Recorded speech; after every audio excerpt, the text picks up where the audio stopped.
Hello everyone, welcome to Sujata Diaries. This is Sujata Yalla. Thank you for supporting me and keep support. Please do like and share and subscribe. First వీడియోలో మనం lesson అంతా complete చేసుకున్నాం. ఇప్పుడు grammar complete చేద్దాం. Here is a list of sentences from the story. Tick right the sentences that tell you that the doctor was afraid of the snake. ఇక్కడ కొన్ని sentences ఉన్నాయి. వీటిలలో doctor గారు బాగా భయపడిపోయాడు అని చెప్పే సెంటెన్స్ ఏంటో చూసి దానికి ఎదురుగా ఒకవేళ భయపడిన సంఘటనే అయితే, ఈ సెంటెన్స్ అతని భయం గురించినదే అయితే టిక్ చేయండి, లేకపోతే వదిలేసేయండి అని అర్థం. First one, I didn't tremble, I didn't cry out. నేను భయపడలే, నేను వణికిపోలేదు, అరవలేదు అన్నాడు. అంటే ఇది అరవలేదు, వణకలేదు అని అంటే ఇది భయం లేదు అని కాదు అర్థం. నిజానికి ఇది బాగా అతి భయం వల్ల, అంటే అది టైం ఇవ్వలేదు అరవడానికి కానీ జంప్ చేయడానికి కానీ, నాకు టైం దొరకలేదు అన్నాడు కానీ భయం లేదని అనలేదు అతను కదా. దానివల్లనే అతను సాలిడ్గా ఒక రాక్ లాగా మారిపోయాడు, గట్టిగా రాయిలాగా బిగుసుకుపోయాడు అనమాట. కాబట్టి ఇది భయంతో కూడినదే. You can tick here. I sat there holding my breath. నేను అక్కడ నా శ్వాసను బిగబట్టుకొని కూర్చున్నాను, ఎందుకు? భయం వల్లే. కాబట్టి దీనికి కూడా కొట్టవచ్చు. I forgot my danger and smiled feebly at myself. ఇక్కడ భయం ఉంది కానీ మర్చిపోయాడట. భయం మర్చిపోయి అతను పేలవంగా తన మీద తాను, అంటే మెడిసిన్ లేవు అని ఎప్పుడైతే అనుకుంటాడో అప్పుడు తన మీద తాను జాలిగా నవ్వుకుంటాడు. ఇక్కడ మనం టిక్ పెట్టిన అవసరం లేదు, మర్చిపోయాడు అతను భయపడడం అనేది. Holding my breath I got up from chair. ఇక్కడ కూడా ఆయనకు భయమే ఉంది. I left into the yard and ran for all I was worth. అక్కడి నుంచి యార్డులోకి, ఆ పెరట్లోకి దూకి ఆయన ఇష్టం వచ్చినట్టు పరిగెత్తాడు ఇక ఆయనకు చేతనైనంత వరకు. కాబట్టి భయంతో అది కూడా. I don't claim that it was the first snake that had ever looked in to a mirror. నేను క్లైమ్ చేయట్లేదు, ఇదే ఫస్ట్ స్నేక్ మిర్రర్లో చూసుకున్నదని చెప్పట్లేదు నేను అని అన్నాడు. ఈ మాట ఎప్పుడంటే అంత డిస్కషన్ అయిపోయిన తర్వాత వాళ్ళ ఫ్రెండ్స్ అడిగినప్పుడు చెప్పే మాట అనమాట ఇది. కాబట్టి ఇక్కడ ఏం టిక్ చేయని అవసరం లేదు మనం. నెక్స్ట్ వొకాబులరీ చూడండి. Tick right mark the correct meaning of the words underlined below. ఇక్కడ ఇచ్చిన దానికి కరెక్ట్ మీనింగ్ ఏంటో, ఈ మూడిట్లో ఏదో కరెక్ట్ మీనింగ్ ఏదో చూస్ చేసుకొని దానికి టిక్ మార్క్ చేయండి అంటున్నాడు. The house was not electrified అంటే ఏంటి? There was no electricity in the house ana. There was not away from the electricity board ana. Electricity బోర్డుకి దగ్గరలో లేదు, చాలా దగ్గరగా ఉందనా? లేకపోతే the house was not lit up, హౌస్లో లోపల ఏమీ వెలుతురు లేదనా, వెలిగించలేదనా అని అంటున్నాడు. ఇది first one is the right answer. అక్కడ ఎలక్ట్రిసిటీ కనెక్షన్ లేదనమాట. Next, the earnings were meagre. Meagre అంటే ఏంటి? వెరీ హైయా, వెరీ స్మాలా, నిల్ల అంటే వెరీ స్మాల్. బి అనేది ఆన్సర్ అవుతుంది. ఓకే, మీగర్ అంటే చాలా తక్కువ. I also possessed one solitary black coat. I also possessed అంటే నేను కలిగి ఉన్నాను. వన్ సాలిటరీ, వన్ అంటే వన్నే, సాలిటరీ అంటే కూడా ఒకటి ఏకైక, సింగిల్ అని అర్థం. బ్లాక్ కోట్ అంటే ఏంటిది? సింగిల్ అని అర్థం. Next, I made another earth shaking decision. అంత భూమిని కదిలించేంత, అంటే అది చాలా భయంకరమైనది, గొప్పది, పెద్దది, ఇంపార్టెంట్ అని అర్థం. ఓకే, డేంజరస్ కాదు, వాల్యుబుల్ కాదు, ఇంపార్టెంట్ అని అర్థం. సి అనేది ఆన్సర్ అవుతుంది. The room was surrounded by darkness అంటే ఇది కొంచెం కాంట్రవర్షన్గా ఉందన్నమాట. ఈ మూడు కూడా. ఫుల్ ఆఫ్ అనేది కూడా ఓకే, ఫుల్ ఆఫ్ డార్క్నెస్, కొంచెం లైట్ వెలుగుతుంది. కవర్డ్ అనేది కూడా కరెక్టే, చుట్టూ ఆవరించి ఉంది. డార్క్నెస్ అనేది ఆ రూమ్ చుట్టూ కూడా డార్క్నెస్ ఆవరించి ఉంది అంటే కూడా ఎన్సర్కిల్డ్ అనేది కూడా కరెక్టే అవుతుంది. ఈ మూడిట్లో ఏదైనా కరెక్టే. ఫుల్ ఆఫ్, కవర్డ్ ఏది పెట్టినా కూడా తప్పులేదు ఇందులో. ఓకే, నెక్స్ట్, అట్లాగే ఇస్తుంటారు కొన్నిసార్లు క్లారిటీ ఇవ్వరు. కొన్ని మిస్టేక్స్ జరుగుతుంటాయి. Some thief had removed most of my things. Removed అంటే అర్థం ఏంటి అని అడుగుతున్నారు. ఇక్కడ డ్యామేజ్ చేశాడనా, డిస్ట్రాయ్ చేశాడనా, ఈ రెండు ఒకటే, డ్యామేజ్ అన్నా డిస్ట్రాయిడ్ అన్నా. స్టోలెన్ దొంగతనం చేశాడని అర్థం ఇక్కడ. సో ఈ రెండు కాదు, answer is stolen, C. Read the following sentence from the text and notice the underlined word.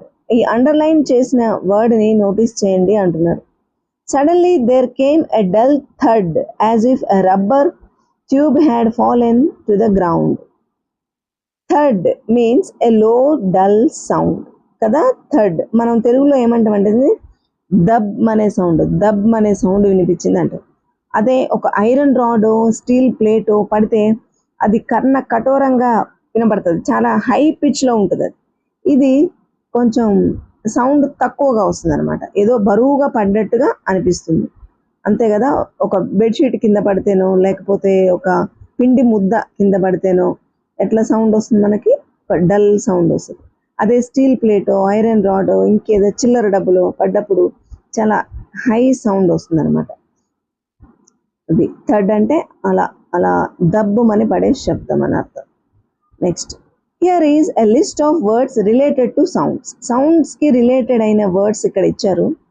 Say what these words mean, refer to a dictionary. దీన్ని ఈ సౌండ్స్ కోసం డిక్షనరీని రిఫర్ చేయండి అని చెప్తున్నారు. నేను ఇక్కడ చెప్పేస్తాను, ఒకసారి మీరు కూడా చూసుకోండి. బ్యాంగ్ అనేది కూడా శబ్దానికి సంబంధించింది, రిలేటెడ్ టు సౌండ్. అయితే ఈ బ్యాంగ్ అనేది బాగా పెద్ద సౌండ్కి చేస్తాం. మీరు బిగ్ బ్యాంగ్ థియరీ అనేది వినే ఉంటారు కదా. బిగ్ బ్యాంగ్ అంటే ఎక్స్ప్లోజన్కి సంబంధించిన బ్యాంగ్ అనేది కొన్నిసార్లు డ్యాన్స్ ప్రోగ్రామ్ అప్పుడు వాళ్ళు కొట్టే ఆర్కెస్ట్రాకు కూడా బ్యాంగ్ అనే సౌండ్ వాడతారు. అండ్ బ్లాస్టింగ్, ఓకే, ఎక్స్ప్లోజన్కి సంబంధించిన సౌండ్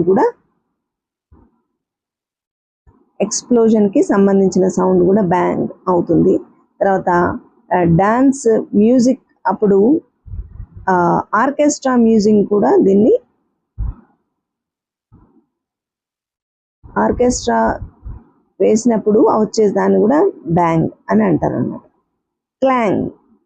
క్లాంగ్ అంటే ఇందాక చెప్పుకున్నాం కదా, స్టీల్ వస్తువులు, మెటల్ ఇవి అలాంటివి ఏమైనా పడిపోయినప్పుడు అవి చేసే శబ్దాన్ని, మెటల్ లేదా ఎక్కువ సౌండ్ ఇచ్చే స్టీల్ అలాంటివి పడిపోయినప్పుడు, మెటీరియల్ పడిపోయినప్పుడు దానికి సంబంధించిన సౌండ్ని ఏమంటారంటే క్లాంగ్.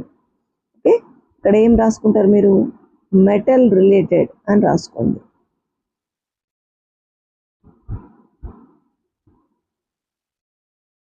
నెక్స్ట్, బజ్ అనే సౌండ్ కొంచెం తెలుగులో చెప్పాలంటే తుమ్మెద ఉంటుంది కదా, తుమ్మెద చేసే శబ్దం ఎట్లా ఉంటుంది, ఒక ఎగురుతూ చేసేది, ఒక బీ అనుకుంటూ మనకు సౌండ్ వస్తుంది, అలాంటి సౌండ్ వచ్చేదాన్ని బజ్ సౌండ్ అంటాం. అలాంటిది ఎక్కడ వస్తుందంటే తుమ్మెద ఒకటి చేస్తుంది, అది ఎగిరేటప్పుడు దాని రెక్కల చప్పుడు అట్లా వస్తుంది. తర్వాత మస్కిటోస్ చేసే శబ్దం కూడా ఇలాగే ఉంటుంది, మస్కిటోస్ లేకపోతే ఫ్లైస్ చేసే సౌండ్ అనమాట.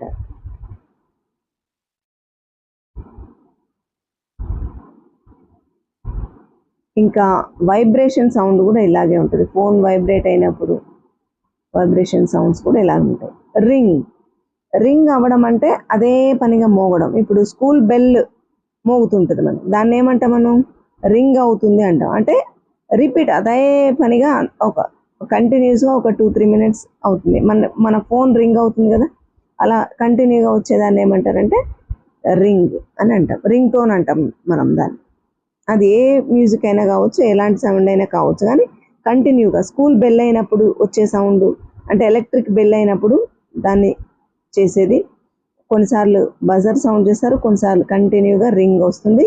మన ఫోన్ చేసే సౌండ్ని దీనికి ఎగ్జాంపుల్గా చెప్పుకోవచ్చు. ఓకే, నెక్స్ట్ చూడండి.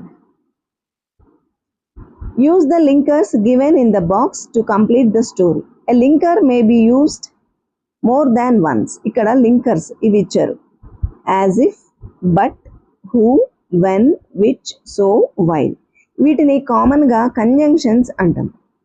ఓకే, ఈ కంజంక్షన్స్ అంటే ఒక 2 సెంటెన్స్ని కలపడానికి వాడేవన్నమాట. ఓకే, అట్లాగే వీటిని రిలేటివ్ ప్రొనౌన్స్ అని కూడా అంటారు. ఇక్కడ లింకర్స్ అంటున్నారు 2 సెంటెన్స్ని కలపడానికి. ఇక్కడ ఏది సూట్ అయితే దాన్ని మనం వాడుకోవాలన్నమాట. ఒకే లింకర్ 2-3 సార్లు కూడా మనం వాడుకోవచ్చు సందర్భాన్ని బట్టి. A young doctor lived in a village. The doctor told his friends an interesting story about himself and a cobra. It was a hot summer night. ఇంతవరకు బాగానే ఉంది. Dash, he opened the door. He heard a sound. When he opened the door, ఎప్పుడైతే అతను open చేశాడో, when అనేది ఇక్కడ కరెక్ట్గా suit అవుతుంది అనమాట. When he opened the door, he heard a sound.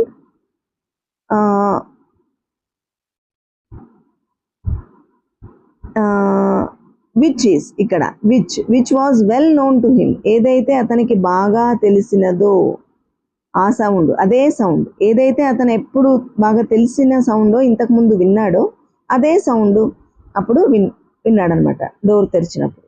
ఇక్కడ విచ్ అనేది రావాలి. నెక్స్ట్ ఇక్కడ ఆ సౌండ్ని ఎవరు ఎప్పుడు అన్న కదా, ఆ sound he heard a sound which was well noun.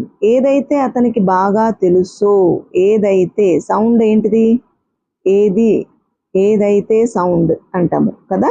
Which అంటే ఏది అని అర్థం. తెలుగులోకి ట్రాన్స్లేట్ చేసినా మనకు క్లియర్గా తెలిసిపోతుంది అది. Was well known to him. He and rats shared the room. There was no electricity in the house. Dash, he took out a box of matches. అందువల్ల ఇక్కడ ఎలక్ట్రిసిటీ లేదు కనుక సో అనేది మనం ఇక్కడ వాడొచ్చు. ఓకే, అందువల్ల లేదు కనుక ఏం చేశాడు అతను, he took out a box of matches and lit a kerosene lamp. He took off his clothes and lay down. Dash, he could not sleep. Lay down అంటే పడుకున్నాడు. he could not sleep అంటే పడుకున్నాడు, నిద్రపోలేకపోయాడు. అంటే ఇక్కడ ఏం రావాలి, ఇక్కడ జరిగిన దానికి, ఇక్కడ పడుకున్న దానికి, ఇక్కడ నిద్ర లేకపోవడం అనేది కంప్లీట్గా ఆపోజిట్లో ఉంది. పడుకున్నాడు కానీ నిద్ర పట్టలేదు. కానీ అనే సౌండ్ ఇక్కడ ఏ వర్డ్ ఇక్కడ కరెక్ట్గా మనకు న్యాయం చేస్తుంది, జడ్జ్ చేస్తుంది అంటే బట్ అనేది. Okay, he got up from the bed and started reading a story book. Near the table there was a mirror.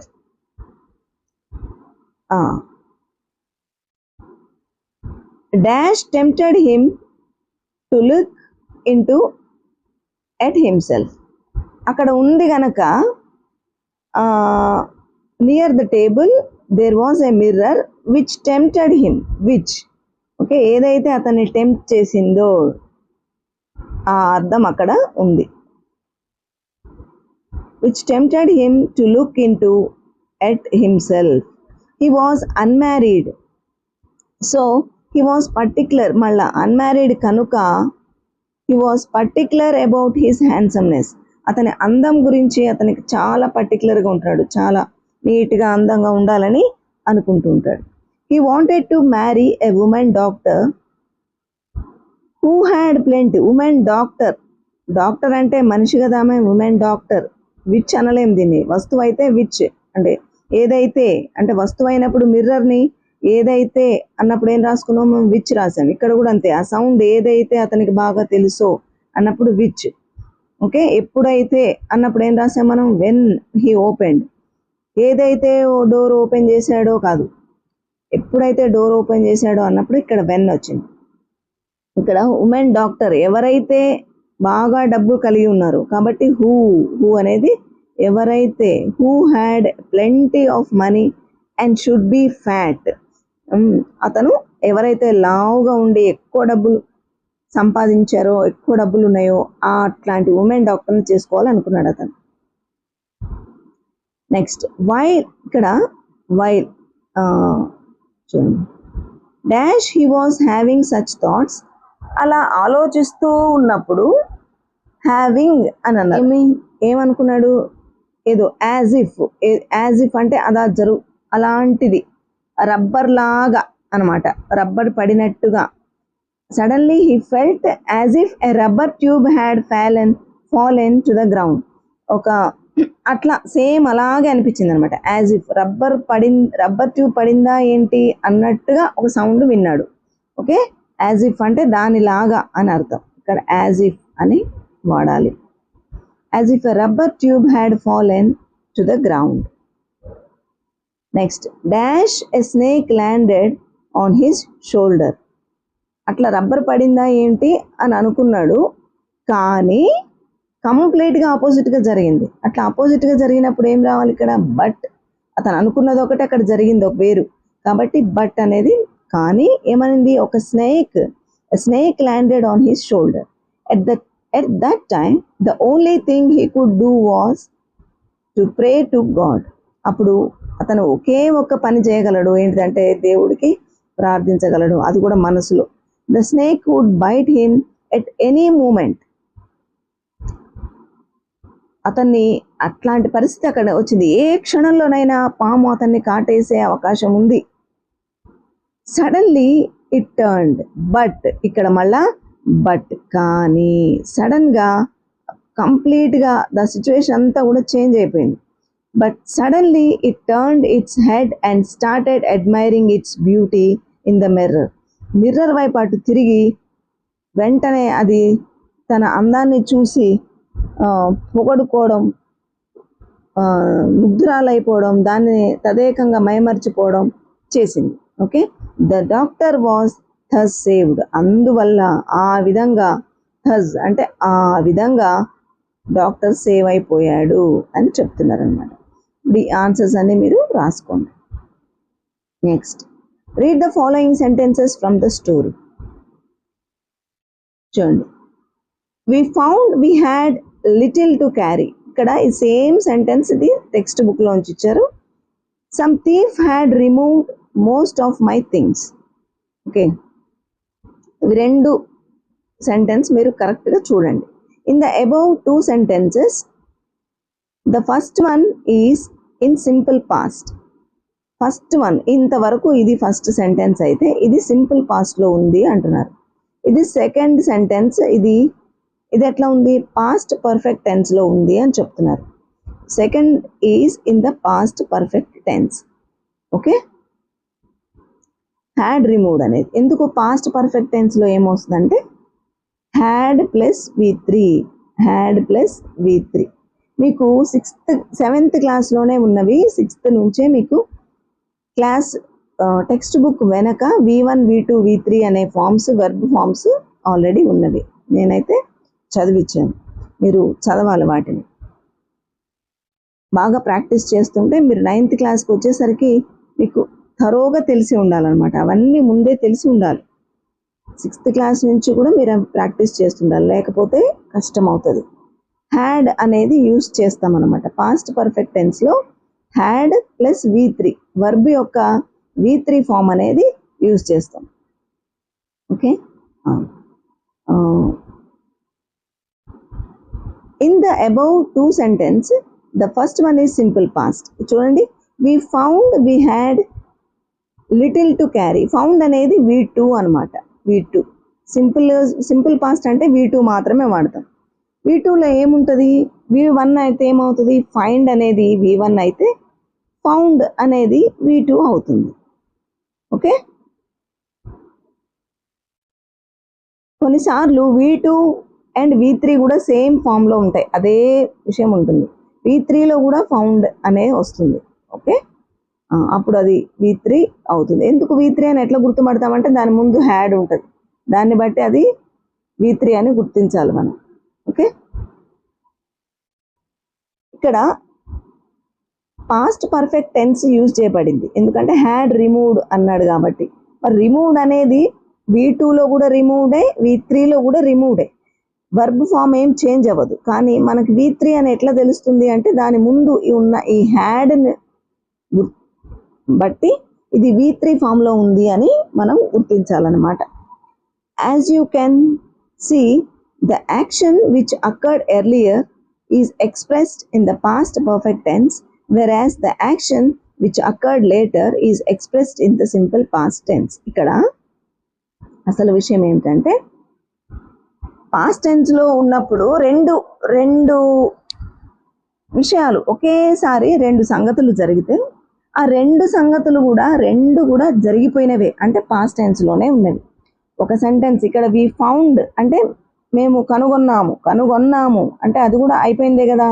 తర్వాత ఇది some thief had removed my most of things, ఇది కూడా జరిగిపోయిందే, వాడు తీసేశాడు నా వస్తువులు, ఒక దొంగ వచ్చి నా వస్తువులన్నీ దొంగలించాడు అని చెప్తున్నాడు. అయిపోయింది, అప్పటికే దొంగలించడం కూడా అయిపోయింది. మేము కనుగొన్నాము అంటే అక్కడ ఏమీ లేవు, మా వస్తువులు పోయినాయని కనుగొన్నాము, నేను తెలుసుకున్నాము అంటున్నాడు. అది కూడా పాస్ట్ టెన్సే, రెండు పాస్ట్ టెన్సే. అయితే ఏది ముందు జరిగింది వీటిలో అనేది మనకు ముఖ్యం అన్నమాట. ఏది ముందు జరిగితే దానిని పాస్ట్ పర్ఫెక్ట్ టెన్స్లో చెప్పాలి, దాని తర్వాత జరిగిన దాన్ని లేటర్ అంటే దాని తర్వాత జరిగిన దాన్ని సింపుల్ పాస్ట్లో చెప్పాల్సి ఉంటుంది అనమాట. చూడండి, ముందే వీళ్ళు వెళ్ళేసరికే వీళ్ళు వెళ్ళడము ఏది ముందు జరిగింది, వీళ్ళు అక్కడ వెళ్ళి ఏమి లేవని తెలుసుకోవడం ఫస్ట్ జరిగిందా, దొంగ తీసేయడం ఫస్ట్ జరిగిందా? వీళ్ళు వెళ్ళేసరికి అక్కడ ఏమి లేవు అంటే ముందు ఎవరు వచ్చినట్టు, దొంగే తీసినట్టు కదా. ఈ థీఫే మొత్తం రిమూవ్ చేసేసాడు అంటే ఫస్ట్ ఇదే జరిగింది, ఈ సంఘటనే ఫస్ట్ జరిగింది. ఎందుకంటే అతను నైట్ డోర్స్ అన్ని ఓపెన్ చేసేసి పారిపోయాడు. డోర్స్ వర్ కెప్ట్ ఓపెన్, ఆ డోర్స్ అన్ని ఓపెన్ చేసి ఉన్నాయి కాబట్టి ఆ థీఫ్ ఏం చేశాడంటే హీ హ్యాడ్ స్టోలెన్ ఎవ్రీథింగ్, అన్ని దొంగతనం చేసేసాడు. కాబట్టి ఫస్ట్ డే జరిగింది కాబట్టి ఇది రాస్తాం అనమాట. ఈ సంఘటన అనేది హ్యాడ్ తోటి ప్లస్ V3 తోటి కలిపి రాయాలి. Some thief had removed most of my things ఇక్కడ. కాబట్టి ఇది పాస్ట్ పర్ఫెక్ట్ టెన్స్లో రాశారు కాబట్టి ఆ మిగతా హాఫ్ సెంటెన్స్ అనేది, ఇంకో సెంటెన్స్ అనేది ఎట్లా ఉండాలంటే ఇది సింపుల్ పాస్ట్లో ఉండాలి. ఇక్కడ హ్యాడ్ ఫౌండ్ అని రాయకూడదు. We had little to carry. ఇక్కడ ఈ హ్యాడ్ అంటే దీనికి సంబంధించిన హ్యాడ్ కాదు, ఇక్కడ కలిగి ఉన్నాము. హ్యావ్ యొక్క పాస్ట్ టెన్స్ అని అర్థం. హ్యావ్ ఉందా, ఐ హ్యావ్ ఏ పెన్ అంటే నాకు ఐ హ్యావ్ ఏ పెన్ అని ఎట్లా అన్నాము. ఇప్పుడు ఇది పాస్ట్ టెన్స్లో దీన్ని మారిస్తే ఏమవుతుంది, పాస్ట్ టెన్స్లో ఐ హ్యాడ్ ఏ పెన్ అవుతుంది. ఈ హ్యాడ్ వేరు, ఐ హ్యాడ్ ఏ పెన్, ఈ హ్యాడ్ వేరు, ఇక్కడ ఈ హ్యాడ్ వేరు, దీని సంబంధం లేదనమాట. హ్యాడ్ అని సేమ్ వచ్చినా ఇది కాదు, దాని మీనింగ్ వేరు, దీని మీనింగ్ వేరు. ఓకే, ఇక్కడ కొన్ని ఎగ్జాంపుల్స్ ఇచ్చారు చూడండి. here are a few more examples. ఇక్కడ ఏమనుకున్నాం, ఈ ఒక సెంటెన్స్లో ఒక విషయంలో రెండు కూడా పాస్ట్ టెన్స్లోనే ఉన్నవి, రెండు సంఘటనలు కూడా పాస్ట్ టెన్స్లోనే ఉన్నాయి. అంటే రెండు సంఘటనలు కూడా జరిగిపోయాయి, ఒకటి జరిగి ఒకటి జరగలేదు అనేది లేదు, రెండు కూడా జరిగినవే, అంటే రెండు పాస్ట్ టెన్స్లోనే ఉన్నవి. అయితే అలా రెండింటిని పాస్ట్ టెన్స్లో ఉన్నప్పుడు ఆ వాక్యాన్ని ఎలా చెప్పాలి మనం అంటే ఇదిగోండి ఇట్లా చెప్పాలి. ఇక్కడ ఒక ఎగ్జాంపుల్ ఇచ్చారు చూడండి. Sujata had arrived at the station before the train came. Arrived అంటే చేరుకుంది, వచ్చింది అని అర్థం. Sujata had arrived at the station, ఎక్కడికి వచ్చింది, స్టేషన్కి వచ్చింది. ఎప్పుడు, before the train came, train రావడానికంటే ముందే సుజాత వచ్చింది. అంటే ఎవరు ముందు వచ్చారు, ఇప్పుడు ట్రైన్ ముందు వచ్చిందా సుజాత ముందు వచ్చిందా అంటే సుజాత ముందు వచ్చింది. కరెక్ట్, మీరు చెప్పింది కరెక్టే, సుజాత ముందు వచ్చింది. కాబట్టి సుజాత ముందు వచ్చిన సెంటెన్స్లో హ్యాడ్ ప్లస్ V3ని వాడాలి మనం. ముందు వచ్చిన సెంటెన్స్లో ఏం రాయాలి, ఏదైతే ముందు జరిగిందో దానికి హ్యాడ్ ప్లస్ V3ని కలిపి రాయాల్సి ఉంటుంది. అందుకనే ఇక్కడ చూడండి, Sujata had arrived at the station before the train came. మరి before the train had came అని అనలేదు, సారీ ట్రైన్ హ్యాడ్ కమ్ అని అనలేదు. ఎందుకంటే హ్యాడ్ అవసరం లేదు, దీనికి సింపుల్ పాస్ట్. సింపుల్ పాస్ట్లో ఇది ఉందన్నమాట. అట్లా ఉండాలి. ఇది ముందు జరిగింది కాబట్టి హ్యాడ్ ప్లస్ V3లో రాయాలి. ఇది దీని తర్వాత జరిగిన సంఘటన కాబట్టి సింపుల్ పాస్ట్లో రాయాలి. ఇది దీని స్ట్రక్చర్ అనమాట. ఇట్లాంటి కొన్ని సెంటెన్స్ ఉన్నాయి చూడండి. ఇక్కడ ఇంకొకటి, the doctor arrived after the patient had died. Doctor arrived, doctor వచ్చారు ఎప్పుడు? After the patient had died, patient చనిపోయిన తర్వాత వచ్చారు. అంటే ముందు డాక్టర్ వచ్చారా, పేషెంట్ ముందు చనిపోయారా? ఏది ఫస్ట్ చెప్పండి? ఎస్, ఇదే ఫస్ట్. ముందు పేషెంట్ చనిపోయారు, తర్వాత డాక్టర్ వచ్చారు. ఫస్ట్ వచ్చిన దానికి ఎట్లా రాయాలి? హ్యాడ్ ప్లస్ V3లో రాయాలి. కాబట్టి రాశారు చూడండి. After the patient had died, V3 had రాసి V3, డైడ్ అనేది V3 అయితే హ్యాడ్ డైడ్ అని రాయాలన్నమాట మనం. Okay, next, I bought the ticket as soon as I boarded the bus. ఇది ఒక స్పెషల్ కేస్, ఒక స్పెషల్ సెంటెన్స్ అనమాట. ఎలాగంటే ఇక్కడ ఈ స్పెషల్ అని ఎందుకు అంటున్నా అంటే ఇక్కడ మనకు ఇండికేటర్ ఉంది. ఇక్కడ యాజ్ సూన్ యాజ్ అన్నారు. యాజ్ సూన్ యాజ్ అంటే ఏది ముందు జరిగిందో ఏది వెనక జరిగిందో చెప్పలేనంత సైమల్టేనియస్గా ఒకేసారి జరిగినాయి. అది ఇది ఒకేసారి జరిగినాయి. మనం దాన్ని విడదీయలేము.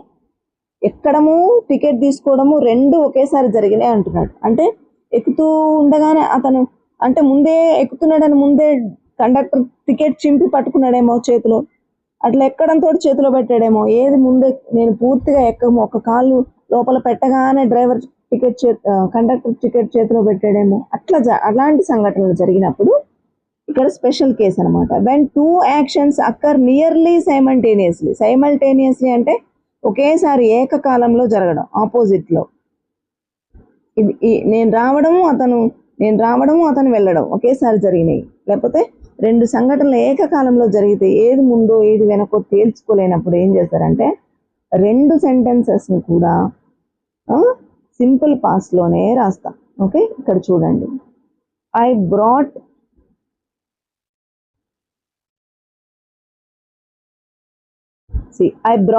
The ticket as soon as I boarded the bus. ఇది బాట్. ఐ బాట్ అంటే కొన్నాను, నేను కొన్నాను. The ticket. I boarded the bus. Boarded అంటే ఎక్కడం, అంటే బస్లోకి ఎక్కడాన్ని ఏమంటారు? బోర్డింగ్ అంటా ఉంటారు. బోర్డెడ్ ద బస్, బస్లో ఎక్కడము, టికెట్ కొనడము ఒకేసారి జరిగినాయి. నేను అట్లా ఎక్కానో లేదో టికెట్ కొనేసాను. ఓకే అని చెప్తున్నాడు. కాబట్టి ఈ రెండింటిని ఏది ముందో ఏది వెనకో తేల్చుకోలేనప్పుడు రెండింటిని కూడా సింపుల్ పాస్ట్లో రాయొచ్చు. అదొక కండిషన్ ఉందన్నమాట. నెక్స్ట్ చూడండి.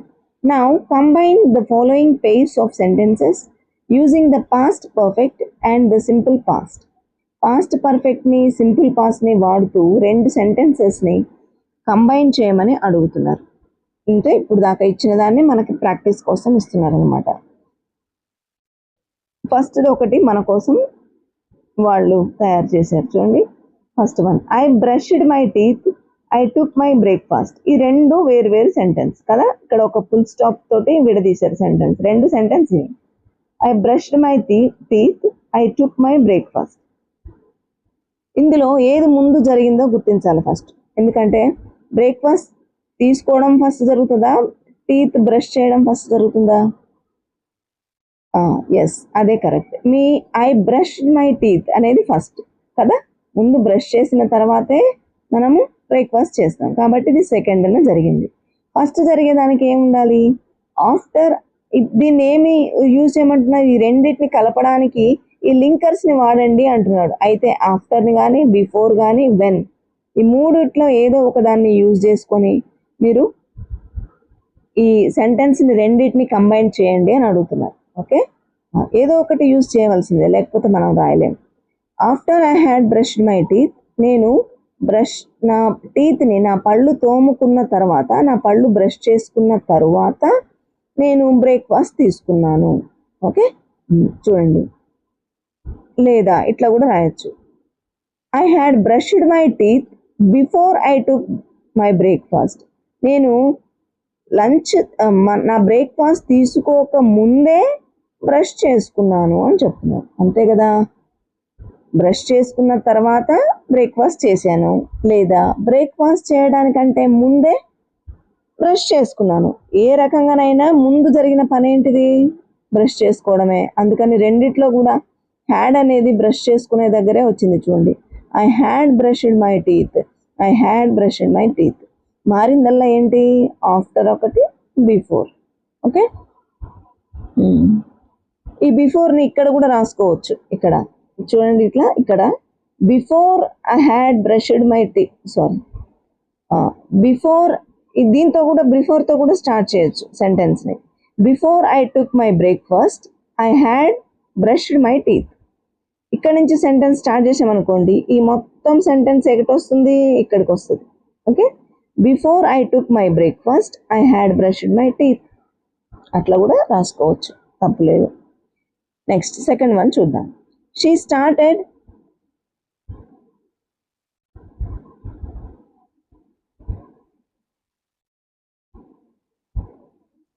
She started to go to market. It rained heavily. ఆమె మార్కెట్కి వెళ్దామని స్టార్ట్ అయింది, బయలుదేరింది. రెయిన్ చాలా హెవీగా వచ్చింది, బాగా ఘోరంగా వర్షం వచ్చింది. ఇప్పుడు ఈ రెండిట్లో ఏది ముందు చెప్పండి? She started to go to market, it reigned heavily. ఒకవేళ ముందే ఇది అనుకుందాం, ఇట్ రెయిన్డ్ హెవీలీ ఫస్ట్ వచ్చిందని అనుకుందాం. అనుకుంటే బాగా రెయిన్ వస్తూ ఉంటే ఈమె మార్కెట్కి వెళ్ళడం స్టార్ట్ చేయదు కదా, చేస్తుందా? చేయదు. కాబట్టి ముందు ఏది జరిగింది? ఆమె ఫస్ట్ బయలుదేరింది. బయలుదేరగానే, బయలుదేరుతుందో లేదో వెంటనే రెయిన్ హెవీగా వచ్చింది, కాబట్టి ఆగిపోయింది అన్నమాట. ఇప్పుడు దీన్ని ఎట్లా రాస్తాము సెంటెన్స్ అంటే, వెన్ తోటి దీన్ని రాయొచ్చు. When she had started to go to market,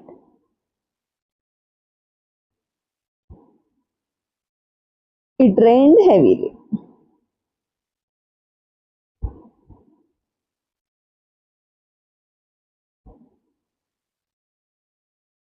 ఇది కరెక్ట్. ఓకే,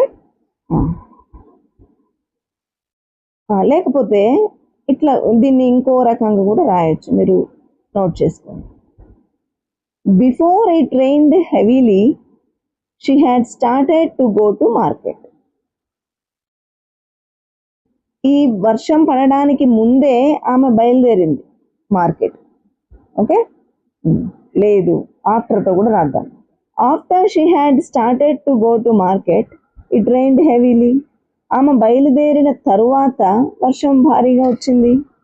ఓకే, అట్లా కూడా రాయొచ్చు. 3. Next third one. He completed his homework, he went to bed. అతను హోంవర్క్ కంప్లీట్ చేశాడు, వెళ్ళి పడుకున్నాడు. ఏది ముందు జరిగింది? పడుకున్నాక హోంవర్క్ ఎలా చేస్తారు? చేయరు కదా. కాబట్టి ఫస్ట్ కంప్లీట్ చేసినది ఇదే. కాబట్టి ఏం రాస్తాం మనం ఇక్కడ? ఆఫ్టర్ని యూజ్ చేయాలి కదా. ఆఫ్టర్ కానీ బిఫోర్ కానీ యూజ్ చేసి రాద్దాం. After he had completed his homework,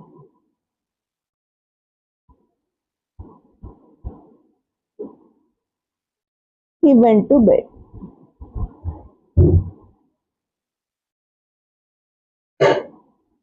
ఇది ఒక పద్ధతి. లేదు, ఆఫ్టర్ తోటి రాసాం కదా, బిఫోర్ తోటి రాద్దాం. Before he went to bed, he had completed his homework.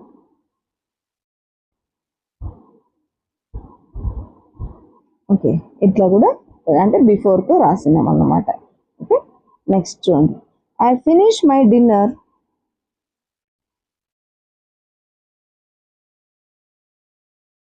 I finish my dinner, my father came. I finished my dinner, నేను నా డిన్నర్ని ఫినిష్ చేశాను, మా నాన్నగారు వచ్చారు. అంటే డిన్నర్ చేసిన తర్వాత, ఫినిష్ చేసిన తర్వాత ఫాదర్ వచ్చారని అర్థం ఇక్కడ. ఓకే, లేదా ఇట్లా దీనికైతే కరెక్ట్గా చెప్పు, my father came. Next I finished my dinner, వచ్చిన తర్వాత తిన్నానని కూడా రాయొచ్చు, ఇందులో తప్పేం లేదు. చూద్దాము, ఏది ఫస్ట్ రాస్తున్నామో అది ఫస్ట్ జరిగినట్టు హ్యాడ్ తోటి. నేను ఇట్లా రాస్తున్నా చూడండి, ఆఫ్టర్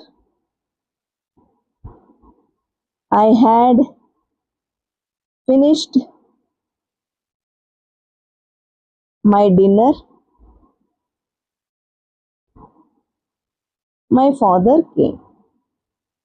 మై ఫాదర్ కేమ్, అంతే, సింపుల్. దీన్ని బిఫోర్తో రాద్దాం ఇక్కడ.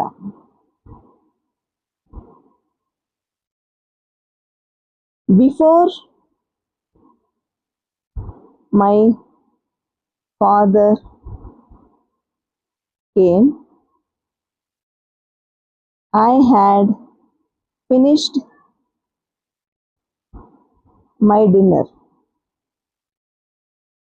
మా నాన్నగారు రాకముందే నేను నా డిన్నర్ని కంప్లీట్ చేశాను అని చెప్పడం. ఓకే, రెండు రకాలుగా కూడా రావచ్చు.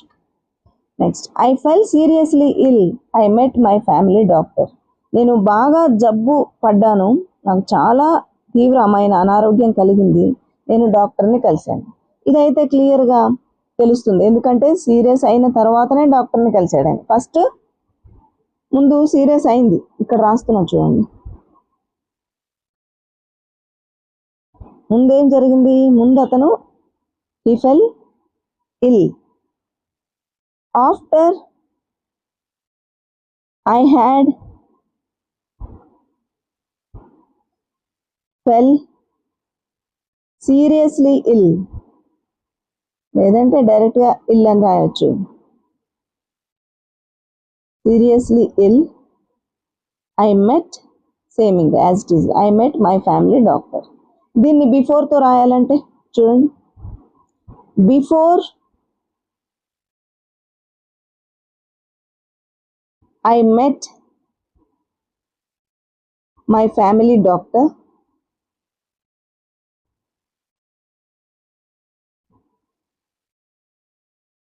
I had fell seriously ill. ఇది ఓకే. లేదు, వెన్తో కూడా దీన్ని రాయొచ్చు చూడండి. వెన్, ఒకవేళ మనం ఇక్కడ వెన్తో కలిపి రాస్తే, when I had fell seriously ill, I met my family doctor.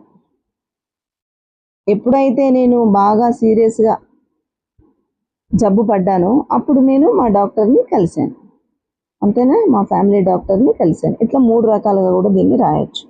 Next,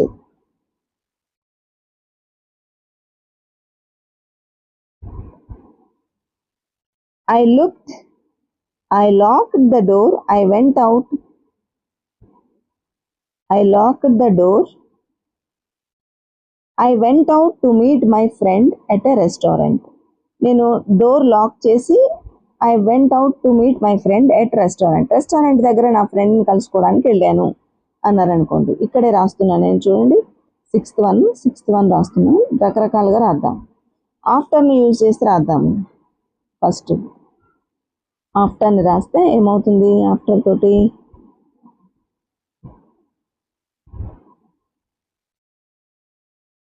after I locked, sorry, I had locked the door, I went, comma, I went out to meet my friend at a restaurant.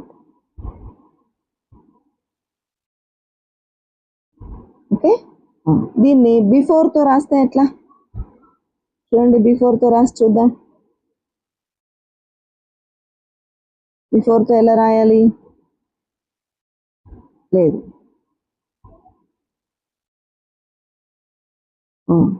ఇట్లా కూడా రాయొచ్చు. Before అనేది ముందొచ్చు, మధ్యలో కూడా ఉండొచ్చు. నేను మధ్యలో రాస్తా ఈసారి. I had locked the door before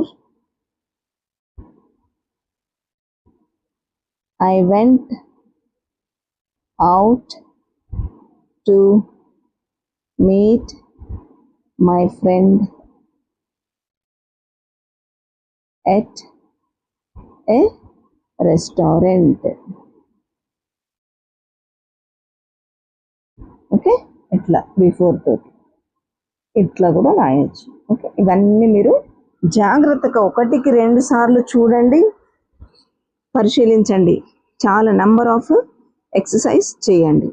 నేను దీని మీద ప్రత్యేకంగా హ్యాడ్ ప్లస్ V3 మీద ఒక కంప్లీట్ వీడియో చేస్తాను, దాన్ని చూడండి. ఓకే, నెక్స్ట్ ఈ కింద ఇది చూడండి, ఇక్కడ ఫ్రేజల్ వర్బ్స్. ఫ్రేజల్ వర్బ్కి కొంచెం టైం తీసుకొని నేను చెప్తాను, కాబట్టి లెట్స్ క్లోజ్. ఓకే, మీకు నా ఎక్స్ప్లెనేషన్ నచ్చితే తప్పనిసరిగా లైక్ చేయండి, కామెంట్ చేయండి, మరిన్ని వీడియోస్ కోసం సబ్స్క్రైబ్ చేయండి. నేను అంతా చేసేది మీరు కేవలం ఒక్క లైక్ కోసం మాత్రమే ఇది. ఓకేనా, దానికి మీకు ఏమీ ఖర్చు అవ్వదు. Thank you so much.